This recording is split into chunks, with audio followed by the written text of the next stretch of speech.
Comme tu es quand même en ligne avec nous, je vais quand même. On a eu des soucis techniques, on a moins de monde que prévu, mais on enregistre la conversation et il y a deux, trois autres sujets peut-être que j'aurais aimé qu'on aborde.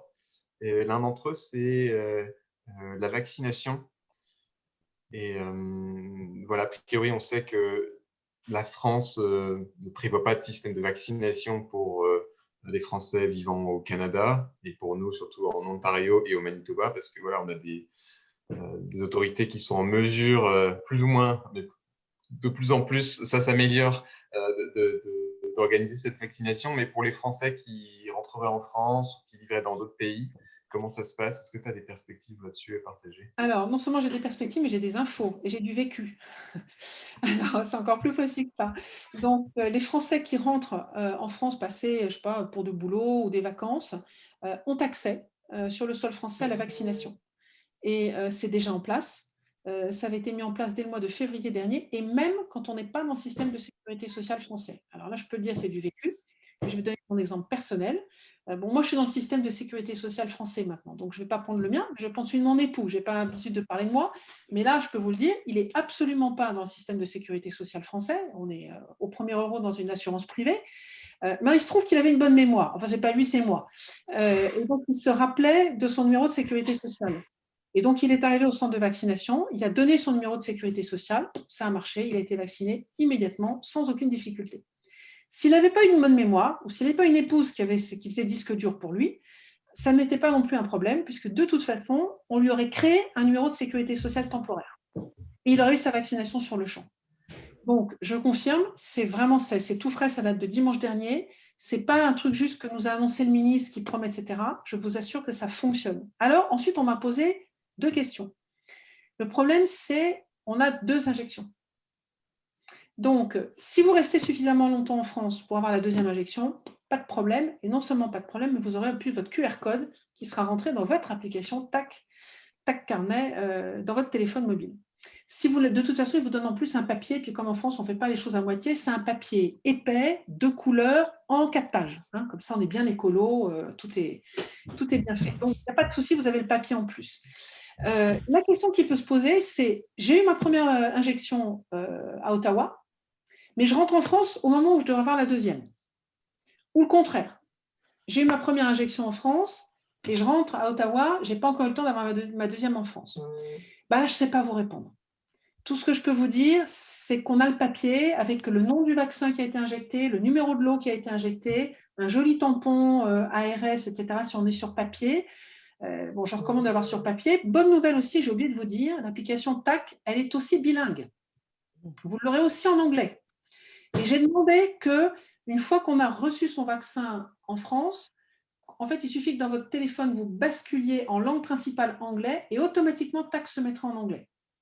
Donc, c'est quand même intéressant pour vous pour présenter votre document éventuellement à des autorités anglophones locales. Voilà, donc cette question-là, je ne peux pas y répondre précisément. Moi, sur un plan médical, je suis médecin, vous m'apportez un certificat de vaccination d'Ottawa, je ne peux évidemment pas en prouver la véracité. Enfin, je pense que personne n'a envie de tricher avec ça, de se faire injecter 3 fois le truc ou de faire croire que c'est le 2e alors que ça n'est que le 1er. Je ne vois vraiment pas l'intérêt. Donc, je ne vois pas en quoi ça poserait une difficulté. Alors, dernier point, je crois qu'entre le Canada et l'Europe, on a les mêmes vaccins homologués, donc ça c'est bon, ça fonctionne bien. Et mis en circulation parce qu'on va avoir prochainement, dans les semaines qui viennent, l'homologation en Europe de Sputnik V, mais en revanche, il ne sera pas produit, il ne sera pas disponible. Donc, on s'en fiche un peu, mais c'est intéressant pour valider ceux qui arrivent de pays où ils ont reçu celui-là. Il n'y a pas d'autre dossier qui a été déposé à l'Agence européenne du médicament. Les Chinois n'ont pas déposé de dossier, les Cubains n'ont pas déposé de dossier. Et dans les pays qui préparent leurs propres vaccins, on a l'Iran, le Japon, la Corée, mais ils n'ont pas abouti encore. Voilà. Élodie, tu avais une question, n'est-ce pas? Je n'ai pas pu la prendre mais il me semblait que tu avais une question précise sur sur la vaccination. Oui, je l'ai posté sur le chat. Je me demandais si c'était possible de recevoir notre 2e dose, notre 2e injection en France. On ne t'entend pas bien, Élodie. Ah oui. Mais... La 2e injection en France. Compte tenu des délais qu'on a au Canada, on a environ 3 à 4 mois entre les 2 doses. Ouais. Et en France, en tout cas pour le Pfizer, Moderna, on est à 5 semaines. Est-ce qu'il est possible, en ayant notre certificat en fait, de vaccination canadien, de recevoir notre deuxième dose en France? Mais alors, c'est vrai qu'en France, on demande 39 à 42 jours pour la deuxième dose. Mais tout ça, c'est des recommandations qui ont été établies pour permettre de fluidifier la stratégie vaccinale. Donc, si vous arrivez en France et qu'au Canada, ils vous demandent 3 mois, c'est ça? 4 mois. 4 mois, 4 mois. Donc, de toute façon, il faut une deuxième dose. Donc, je ne vois pas pourquoi un médecin refuserait de vous faire cette deuxième dose avec l'écart prévu par le Canada. Je vous recommande dans ce cas-là de ne pas forcément attendre les 4 mois, mais de le faire tout de suite en expliquant, j'arrive du Canada, je veux faire ma deuxième dose. Je ne vois vraiment pas pourquoi ça serait compliqué. En tout cas, n'hésitez pas à me contacter. Si vous aviez une difficulté en arrivant en France, vous m'envoyez un email. Essayez de bien le flaguer dans l'objet pour que mon équipe repère qu'il faut répondre vite et qu'il ne faut pas attendre une semaine. J'essaie de répondre vite, mais bon, j'ai des loupés. Parce que ça, moi, je peux… Voilà, hier, par exemple, j'étais en séance. J'avais le ministre Olivier Véran qui était devant moi.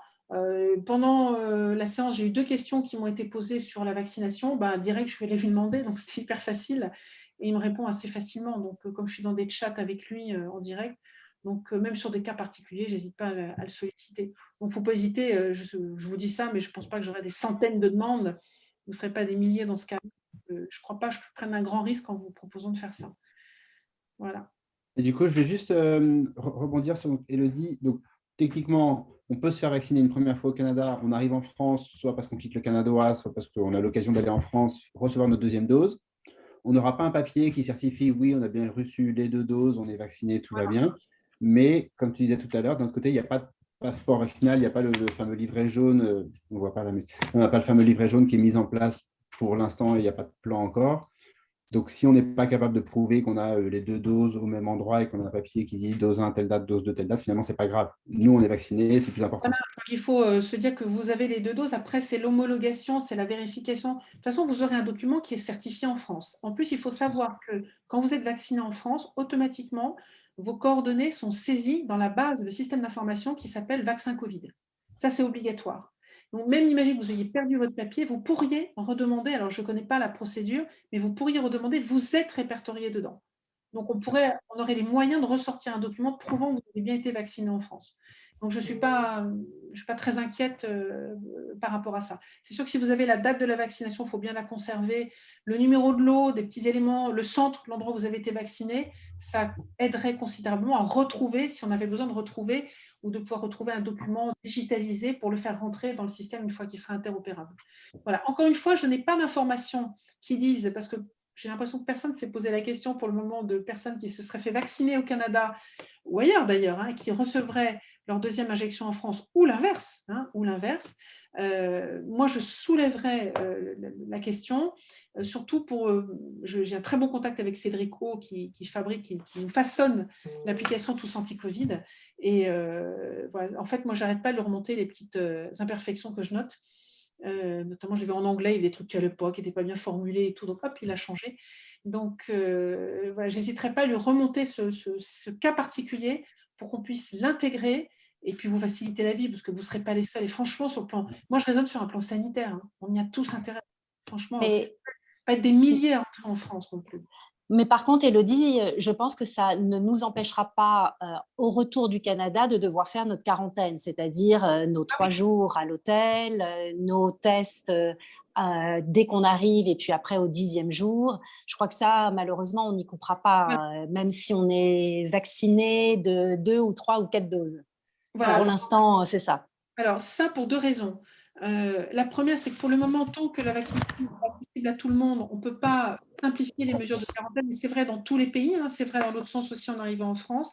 Et la deuxième raison, elle est strictement médicale. C'est qu'aucun vaccin n'a prouvé qu'il empêchait la contamination. D'ailleurs, on a des témoignages précis, alors moi j'en ai dans mon entourage, de personnes qui ont été contaminées après avoir une vaccination complète de Pfizer. Ma propre tante, 70, un peu plus de 70 ans, a fait un Covid prouvé, documenté, plusieurs semaines, c'était largement plus des 2 semaines après sa deuxième injection de Pfizer. Alors, beaucoup moins grave, beaucoup moins ennuyeux, beaucoup plus atténué, mais c'est possible. Et là, c'est là que les variants interviennent. c'est probablement, elle a dû faire une infection, un variant différent sur lequel la vaccination marche moins bien. Et puis, la vaccination, elle réduit de 95% avec Pfizer le risque de forme grave, mais on n'est pas du tout sur ces données-là, sur le risque de contamination tout court. Voilà, donc c'est pour ça que les quarantaines resteront obligatoires. Elles pourraient s'alléger le jour où le virus ne circulera pratiquement plus. Mais on n'en est pas là du tout. Il est beaucoup, beaucoup trop présent, avec encore trop de personnes pas vaccinées. Et c'est pour ça aussi, du coup, que le pass sanitaire ne concerne qu'un test négatif et que le pass sanitaire ne concerne pas du tout la vaccination. Voilà, exactement. Il contient des données dont on pourra se servir différemment au fur et à mesure qu'on avancera dans la pandémie. Mais pour le moment, on reste sur le test. Ok, c'est clair. Anne, il y a un autre ministre aussi que tu connais un petit peu, je crois, c'est Jean-Michel Blanquer. Et Oui. d'ailleurs, tu avais une discussion avec lui ce matin. Il y a un sujet ici sur l'enseignement, en particulier les lycées français en Ontario.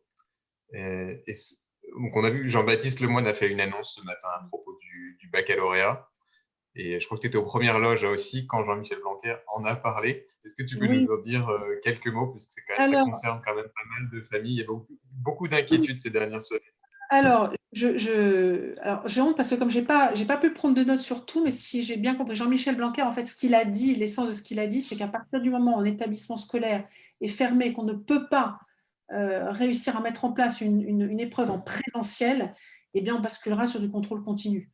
C'est ce qu'il a. Exactement ça. C'est exactement ça, effectivement. Et il a annoncé que la philosophie, en tout cas pour les établissements qui ne peuvent pas accueillir les élèves, ce qui est le cas d'Ottawa, de Toronto et de Calgary au Canada, pour ces établissements, le baccalauréat, l'épreuve philo sera en contrôle continu et le grand oral, par contre, sera en visioconférence.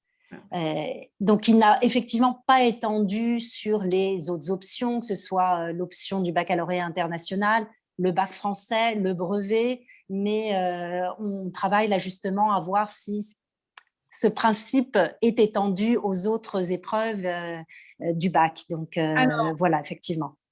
Sur particulièrement l'option internationale du bac, il n'a pas du tout abordé ce matin.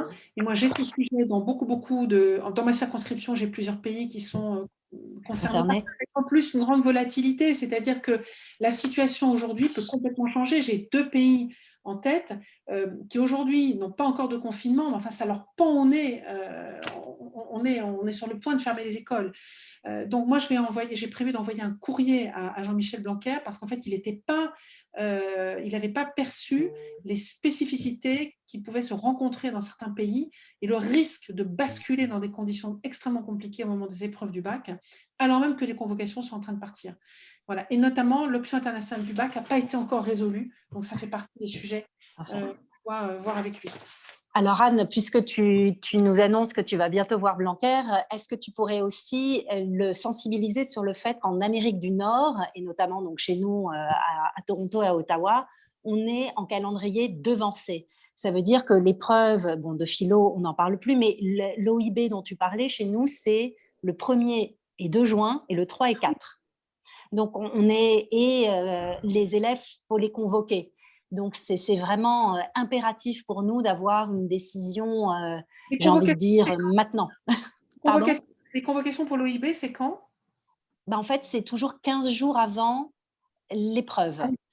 Donc, c'est maintenant, en fait. Et c'est pour ça que certaines familles sont vraiment dans un grand désarroi parce que l'AEFE, donc l'agence qui dirige les établissements à l'étranger, n'a pas encore donné de détails sur les options. Elle ne les a pas données parce que je pense qu'elle ne les a pas. Et du coup, c'est vraiment bien important de faire remonter justement ce message. Je sais ce que je vais faire.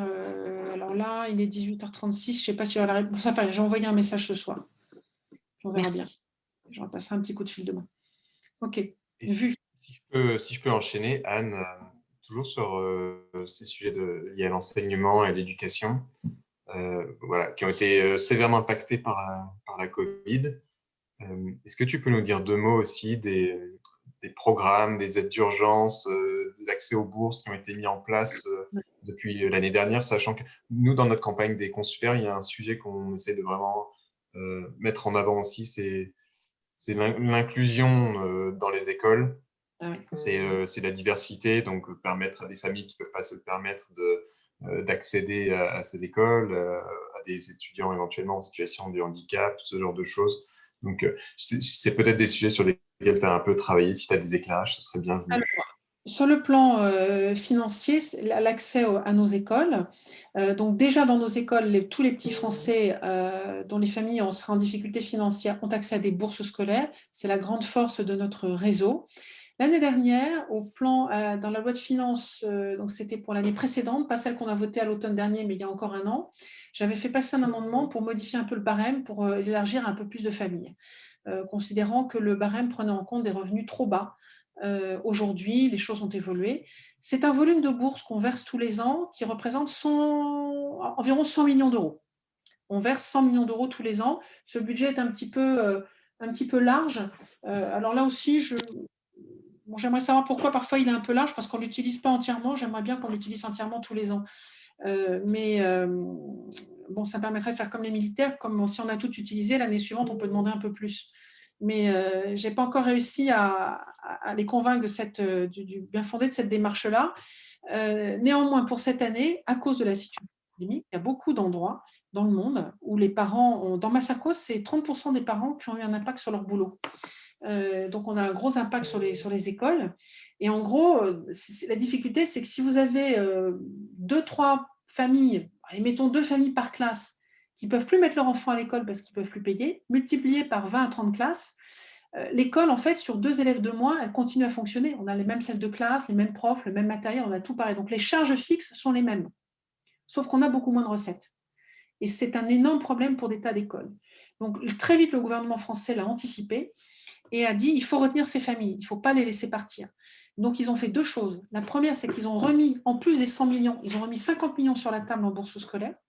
Et la deuxième chose qu'ils ont faite, c'est qu'ils ont modifié le calendrier de dépôt de dossier des bourses qui d'habitude se faisait avec une anticipation qui était complètement délirante. Il fallait pratiquement dès le mois, je ne connais plus les dates, mais en gros, pour la rentrée scolaire de septembre, il fallait avoir déposé un dossier, je crois, vers février-mars, quelque chose de très, très anticipé. Et en plus, qui tenait compte des revenus de l'année encore avant. Bon, donc tout ça a été complètement décalé. Et comme quoi, à toute chose, malheur est bon. La crise a fait bouger les choses. Non seulement ils ont été capables de rajouter des commissions de bourse plus vite, plus fréquentes, et en plus en tenant compte des revenus immédiats au lieu de tenir compte de ceux d'il y a un an. Donc voilà, deux choses, un petit peu plus d'agilité, un petit peu plus de souplesse, beaucoup plus de moyens, 50% de plus. Donc ça a beaucoup, beaucoup aidé. En plus, il y a des élèves étrangers qui étaient dans la même situation. Et la même chose, on a tiré signal d'alarme pour les mêmes raisons que celles que je vous ai expliquées. Et là aussi, il y a 50 millions d'euros qui ont été mis sur la table pour les bourses scolaires, enfin pour les bourses, pour une aide financière pour des enfants de nationalité étrangère. Donc franchement, le gouvernement était là. Et vraiment, quand le ministre a annoncé ça en juin dernier, on savait qu'il nous préparait un plan d'urgence. Il a négocié ça tout seul avec Bercy. Quand il nous a annoncé les chiffres, on était sidérés. En tout, c'est 220 millions d'euros qui ont été mis sur la table pour les Français de l'étranger. Pour vous donner une idée, le budget juste de l'agence de l'opérateur AEFE tous les ans, qu'on met sur la table maintenant, c'est 420 millions d'euros. Et là, on a remis 220 millions d'euros rien que pour les Français à l'étranger. L'aide sociale, on a mis 50 millions d'euros sur la table. D'habitude, c'est 15 millions d'euros qu'on met tous les ans. Donc les lycées, je vous ai dit, 420 millions d'euros. On a remis 100 millions d'euros sur la table pour les lycées. Vous voyez, c'est énorme. On a même mis 20 millions d'euros sur la table pour l'aide médicale. Bon, ça concerne moins le Canada, mais beaucoup de pays, notamment en Afrique. Jusqu'à présent, il n'y avait même pas d'aide médicale, elle n'existait pas. Donc vraiment, là, le gouvernement, tout le monde, c'est unanime, tire le chapeau parce que vraiment, on n'imaginait pas qu'ils iraient jusque-là. Et pour information, le lycée français de Toronto, par exemple, a reçu 60 000 $ d'aide d'urgence, dont une partie a été utilisée aussi pour accroître son montant de bourse. Donc, au-delà ils ont acheté des Chromebooks pour tous les élèves, ils ont augmenté, ils ont engagé beaucoup de personnel, notamment pour nettoyer, mais pas que ça, aussi des surveillants, beaucoup de surveillants. Et ils ont pu augmenter leur enveloppe de bourse. ce qui n'était pas négligeable. Donc, vraiment, effectivement, on a senti une vraie aide, enfin, ça s'est senti, l'aide du gouvernement, en tout cas. Oui, c'était vraiment important et salutaire, et chapeau, parce que ça a été comme ça dans le monde entier. Et ça a permis de maintenir à flot des personnes en très, très grande difficulté partout. Tout à fait. Alors, on a parlé d'aide pour l'éducation, d'aide médicale, d'aide sociale. Je pense que tu faisais référence au secours occasionnel de solidarité. Il y a, en tout cas à Toronto, mais même plus généralement en Ontario, mais à Toronto, il y a une particularité, c'est le volume énorme d'entrepreneurs, de gens qui lancent leur boîte, et en particulier des Français, et qui, comme beaucoup de monde, ont été pas mal impactés par cette crise. Et je sais que l'aide aux entrepreneurs français à l'étranger, c'est un sujet dont tu t'étais emparé aussi. Est-ce qu'il y a des choses qui ont été prévues ou qui sont prévues ou même qui ont été mises en place avant le début de la pandémie? Est-ce que c'est un sujet dont tu peux peut-être un petit peu nous parler? Alors, plusieurs sujets. D'abord, depuis le début du mandat, je n'ai pas attendu la crise. La notion, très vite, très tôt, j'ai été interpellée par la notion d'entrepreneur français à l'étranger. Quand on gratte un peu le sujet, c'est quoi au fait un entrepreneur français à l'étranger? Après tout, on monte une petite boîte, une start-up au Canada. Je vais vous donner un exemple. C'est dans ma circo, mais ça peut être au Canada. Un jeune entrepreneur français, il était veilleux au départ, et il a monté sa boîte en Corée pour vendre des verres de lunettes sur Internet en France. C'est formidable comme idée. Mais en gros, pour le commerce, la balance commerciale de la France, c'est quand même pas terrible. Hein. Il creuse bien notre déficit commercial. Et puis, il crée 0 emploi en France. Donc, est-ce que lui, on peut le considérer comme entrepreneur français à l'étranger? Bon, la suite de l'histoire, qui est une très belle histoire, montre que ce n'était pas inintéressant parce qu'en fait, il a fait grossir sa boîte. Et puis ensuite, il a fini par faire les montures en France parce que les montures asiatiques, on n'a pas le même nez, ça ne colle pas du tout. Donc là, il a commencé à créer de l'emploi. Puis là-dessus, il a ouvert des magasins en France. Et puis au bout d'un moment, il en a eu ras-le-bol des conditions de visa au Corée qui étaient insupportables. Et finalement, il a tout rapatrié en France. Il a trouvé des négociations avec des fabricants de lunettes, de verres, pardon, en France, Essilor pour ne pas le nommer. Et il a d'excellents verres fabriqués en France, des montures fabriquées en France. Il a ouvert des magasins en France. Bref, il a créé de l'emploi en France. Donc finalement, son histoire, au bout du compte, il était pas bon pour notre balance commerciale, mais au bout du compte, il était bon. Ce que je veux illustrer à côté de ça, c'est qu'on a un vrai sujet sur c'est quoi un entrepreneur français à l'étranger, pour savoir lesquels on peut mettre vraiment en valeur. Donc, moi, j'ai travaillé là-dessus et j'ai proposé que soit mis en place un label qui permette de repérer les entrepreneurs qui valorisent la marque France, au sens très large du terme. Évidemment, viennent à l'esprit les premiers, ceux qui favorisent l'export français, qui permettent d'importer dans vos pays des produits français. Ça, ceux-là, ils sont faciles, on les a facilement à l'esprit. Au-delà de ça, on peut aussi penser à tous ceux qui vont travailler sur l'attractivité de la France, ceux qui vont faire vibrer le mot France et donner envie, par exemple, à des Canadiens de venir en France. Et là, je vais donner l'exemple d'un gars qui avait développé une chaîne de restaurants en Inde et qui faisait que de la viennoiserie française. On allait chez lui, on savait qu'on allait manger que du français. C'était fabriqué en Inde avec des ouvriers indiens, avec des produits indiens, mais n'empêche que tout s'appelait France et faisait vibrer la marque France. Quelque part, il vendait un petit bout de France à un public, une cible indienne. On ne peut pas exclure le fait que, fort de ça, les Indiens se disent « Ah, il va bien voir de plus près, etc. » Donc, le spectre des entrepreneurs français à l'étranger, on voit un petit peu ce que ça peut représenter. Donc, moi, j'ai déposé une proposition de loi pour créer un label qui permette d'identifier clairement. Après, qui peut s'emparer de ce label? Ça peut être une banque pour l'aider, pour lui proposer un prêt, un opérateur français pour lui proposer une subvention. Moi, je ne voulais pas créer un mécanisme qui impose d'aider ces personnes-là. On rentre dans un mécanisme de dépendance qui, en plus, fait très peur. Je n'aurais jamais eu le soutien du gouvernement si j'avais proposé un mécanisme qui, d'emblée, fasse rentrer dans un mécanisme d'aide. Donc, ayons déjà un label qui permet d'identifier clairement de qui on parle, qui permettent aussi à nos consulats, nos postes diplomatiques de peut-être les mettre en valeur sur place, au moment où on fait un appel d'offres, par exemple, ou de les présenter dans un festival, dans une foire quelconque. Donc, j'ai proposé ce label. Autre chose qui a été fait pour les entrepreneurs français à l'étranger, certains d'entre eux, évidemment, n'avaient pas accès au mécanisme des VIE, puisque VIE s'adresse, volontaire international en entreprise, aux entreprises de droit français qui partent à l'export. Et là, par le biais de la structure CCIFI, qui sont les chambres de commerce à l'international, qui a un bureau à Paris, abrité dans ce bureau, maintenant, on peut proposer à des entrepreneurs français établis dans une structure de droit local à l'étranger, ils peuvent maintenant avoir accès au mécanisme des VIE. Ça, c'est un grand, grand progrès, une grande avancée, parce que ça permet en plus à nos jeunes de découvrir une approche complètement différente de la présence française dans le monde.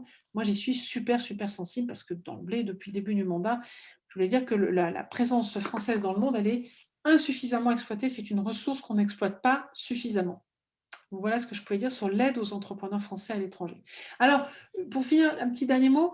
Je suis sur une perspective très différente de ce que peuvent proposer nos opposants LR, qui, eux, ils veulent absolument trouver un mécanisme, un fonds de solidarité qui permette d'aider ces gens-là. Moi, je vais être prudente. Quelqu'un comme Roland, votre député, quelqu'un comme Alexandre Leroy, député des Français d'Europe du Nord et de Grande-Bretagne, tous les deux qui sont à la Commission des affaires économiques, m'ont dit, mais attends, nous, on ne va pas, avec l'argent du contribuable français, aider une économie étrangère. Et on peut comprendre ce raisonnement. Il se tient tout à fait. En revanche, aider quelqu'un qui contribue à faire rayonner la France, qui contribue à valoriser nos produits, nos savoir-faire, nos compétences, là, c'est autre chose. On peut peut-être le considérer. Mais pour ça, il faut avoir un label. Merci. Non, c'est très complet. J'espère que ça fera écho à nos entrepreneurs locaux. Moi, j'en ai un pas très loin, une boulangerie qui fait des bons Queen Yaman, donc je leur dirais d'avoir le label, et s'il y a un problème, qu'ils n'hésitent pas à t'appeler pour un peu d'aide temporaire. Ah, attention, j'en suis à une proposition de loi, ce n'est pas encore débattu au Parlement, ce n'est pas encore voté. Je sais.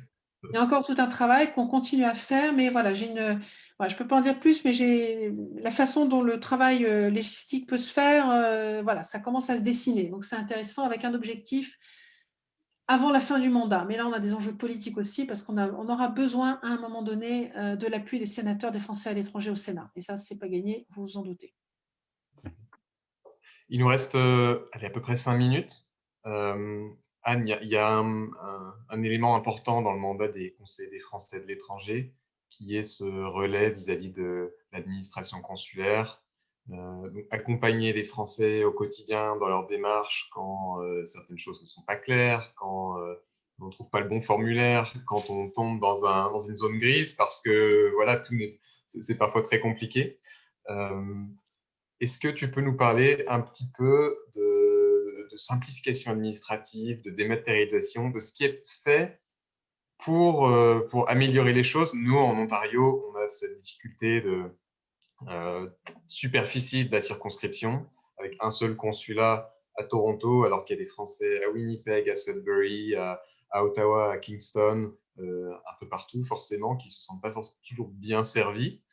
Et donc, ils peuvent compter sur des conseillers, ça c'est sûr, et nous on fera tout notre possible pour les accompagner comme élus. Mais s'il y a des développements, notamment liés à la Covid, qui peuvent être signalés, je pense que ça pourra nous intéresser aussi de pouvoir s'inscrire dans cette dynamique. Alors, sur la simplification, je ne sais pas si je vais être aussi brillante que Amélie de Montchalin, qui a un art extraordinaire pour présenter des projets de manière extrêmement claire et limpide. Donc, si jamais vous l'entendez parler un jour, n'hésitez pas, branchez-vous sur ses propos, elle est toujours extraordinaire. Parce que c'est elle qui pilote la réforme de la simplification, et elle pousse. Et j'ai enfin trouvé avec Amélie quelqu'un qui comprend ce dont on a besoin. Je vais donner un exemple sur lequel on a beaucoup bougé en 4 ans. Je suppose qu'au Canada, vous avez un certain nombre de retraités du système de retraite français, des gens qui ont bossé en France et qui sont pensionnés. Vous en avez ou pas au Canada? Oui. Ah oui, t'inquiète pas, on en a un certain Là, nombre. on en a un certain lot.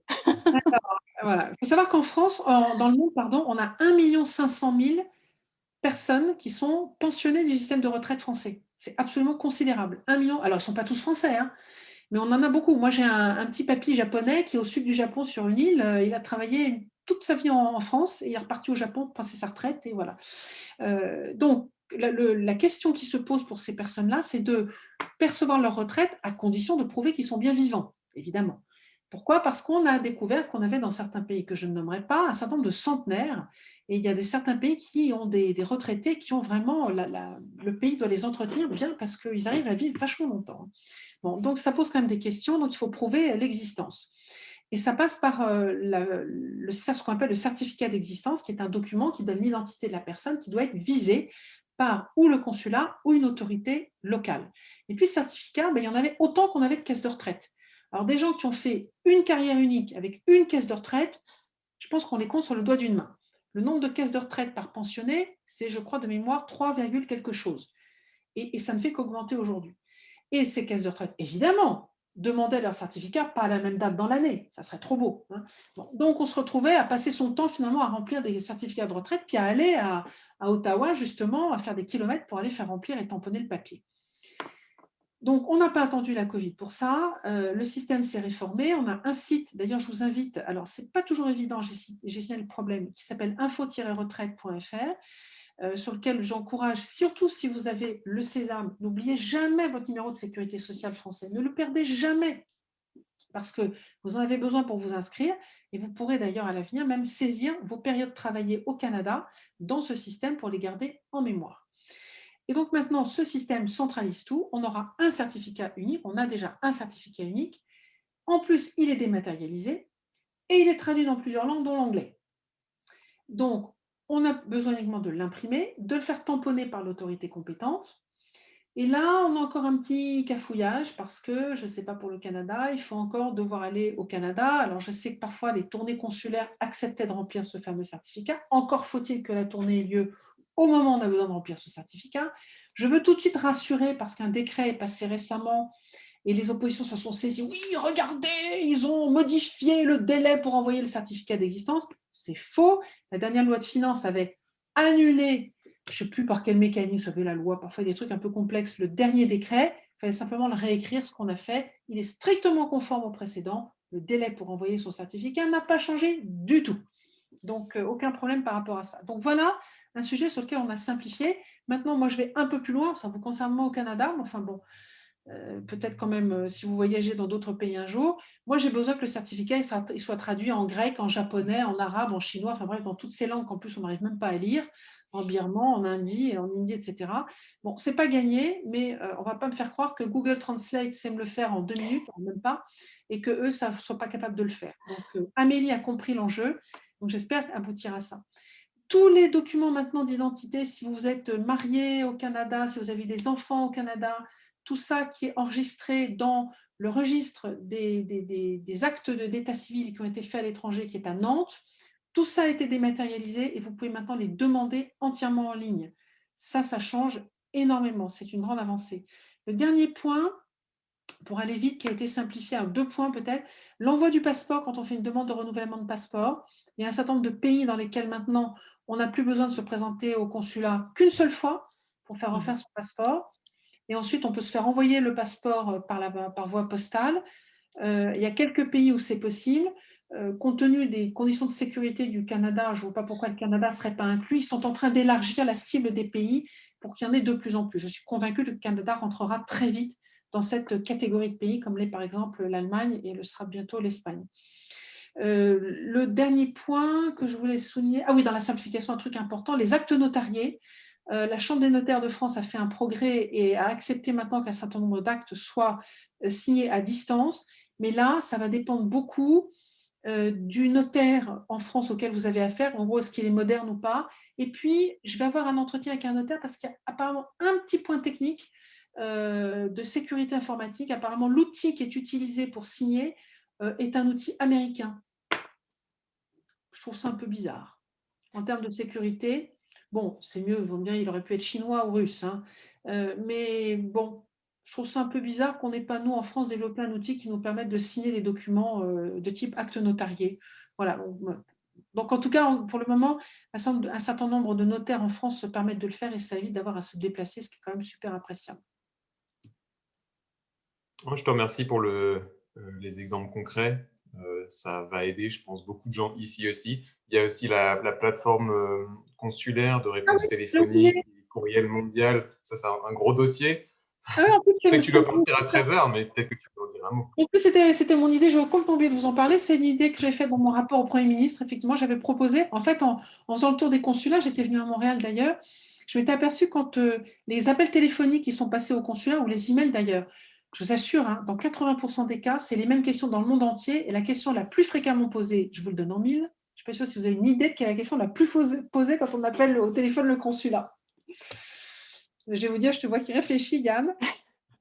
Eh ben, Moi, j'avais demandé le permis de conduire, mais je sais qu'il y en a plein. Je suis pas sûr. C'est les caractéristiques de la photo pour le passeport. Ah. Parce qu'en fait, vous allez sur le site du consulat où les informations existent, hein, mais comme justement, il faut qu'on se déplace au consulat avec la photo en question, on se dit, en fait, est-ce que le site a bien été mis à jour? Est-ce que c'est toujours vrai?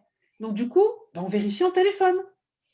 Donc ça, franchement, ça occupe nos consulats inutilement. Donc l'idée, c'est d'avoir cette plateforme qui répondra au téléphone et aux emails 24 heures sur 24. Alors 7 jours sur 7, je ne sais pas si c'est gagné, mais en tout cas 24 heures sur 24. Elle sera développée dans les pays européens pour l'été et étendue au reste du monde, normalement avant la fin 2021. Et ça va être une super aide. Ensuite, pour les aides d'urgence du genre, et ça, je vous assure, c'est authentique, hein, parce que je l'ai vécu dans un des pays de ma circon, en Asie du Sud-Est, un jeune qui appelle ses parents, qui est désespéré, qui est tout seul et qui dit « je suis au 8e étage de mon building, je vais me jeter par la fenêtre ». Et là, c'est le consul sur place qui va intervenir. On bascule directement, nous, de la plateforme sur le numéro d'urgence local et ça n'empêchera pas ce type d'intervention d'urgence, évidemment. Merci Anne. Je vois, il est presque l'heure, donc tu dois partir. Sinon, je peux répondre en 1 minute à ta question dans le chat. Y a-t-il un risque de report du vote en Ontario si le confinement est prolongé?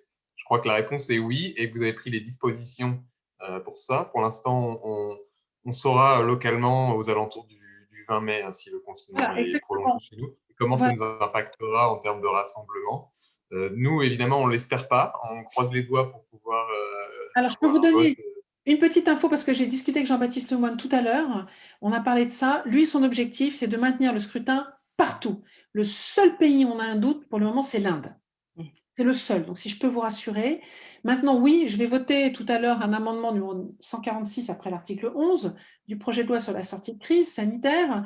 C'est très précis. Et je vais justement prendre la parole pour damer le pion à nos oppositions qui nous taclent là-dessus de manière tout à fait injuste.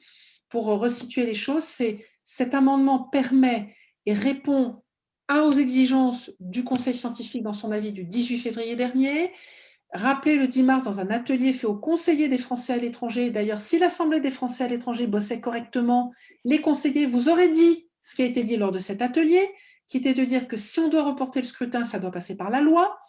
Donc ensuite, la loi, il fallait attendre le véhicule législatif pour ça. Ça ne pouvait être que ce projet de loi sur la sortie de la crise sanitaire, donc maintenant. Donc il n'y a pas de retard par rapport à ça.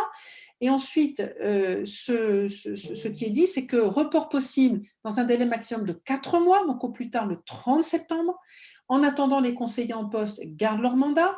Et ensuite, l'Assemblée des Français à l'étranger ne verra la réélection de ses conseillers qu'après la dernière élection partielle qui pourrait avoir lieu au plus tard le 30 septembre. Donc voilà ce qu'on va voter ce soir dans les délais exactement exigés par le Conseil scientifique, prévus par le mécanisme législatif en vigueur. Rien n'est caché. Les conditions de report, c'est confinement strict qui fait qu'on ne peut pas sortir de chez soi, ou impossibilité de se déplacer, limitation de circulation. Voilà, donc tout est transparent, tout est clair, tout est carré. Enfin, voilà, rien de caché. Merci Anne.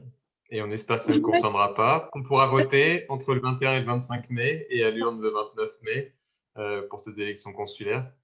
Et il faut que je vous laisse parce qu'il faut que je passe à Genève. Ils m'attendent à Genève là maintenant.